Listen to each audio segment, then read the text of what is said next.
TheMikeMagazine.com, bringing you only the best exclusives in entertainment news. Hey, Mike Magazine, this is Senator Willis Simmons. I just want to wish you all well in all that you do in your publication, and I look forward to reading the next release.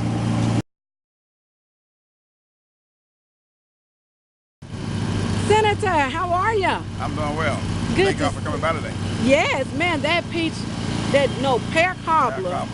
I've never had pear cobbler that tastes so awesome. I think it's in the crust. What's the secret? Are you going to tell me? We cook it with love. Oh. We put love in everything that we cook, so you should have tasted love. I did. And I was the chef of the day, so and I think it's much better. I thank you so much for that meal. Listen, wanted to ask you, just the other day, we had a lot of people complaining that the EBT machine wasn't working and that it had something to do with this political shutdown with the government. Would you speak a little bit on that for me, please? Okay, there was a glitch with the Xerox system that caused 17 states to have problems. That had nothing to do with the federal government shutdown. As far as the EBT and the food stamp, that should have been corrected by now, and citizens should be able to go back and get their food stamp and utilize the EBT program. Now, however, the federal shutdown is creating a problem all over the world. Now, let me ask you, how do you feel about the shutdown? Like, how do you think it's affecting us right here in this state, Mississippi? It's affecting us. There are a few states like USDA and the WIC program. Some of those programs are being impacted. We haven't seen the real impact that you could see if it continues for another 2 weeks.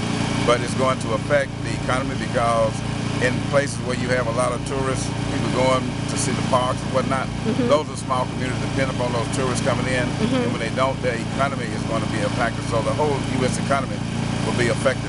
Let me ask you, do you think Head Start will be affected as well? I have a lot of parents saying that, you know, there's a Head Start down in the Jackson area that was shut down and they sent the children back home. Can you speak a little bit to that? I think there were about 5 programs in the state because of their funding cycle was caught up in the federal shutdown and actually had to close their doors. The Sanderson Farm, Joe Sanderson, I understand, came in and funded privately some of those Head Start programs to make sure that his kids would be able to go to school. So that was a fortunate thing for them. But again, some of the states, some of the Head Start programs, because of their funding cycle, was already funded and they've continued to go.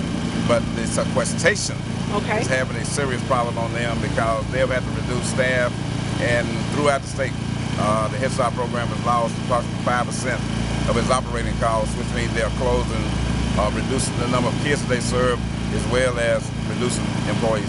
Thank you so much for your time, Senator, and I'm going to let you get on back in there doing what you like to do best. Thank you. Angela Simpson here, the voice behind the mic.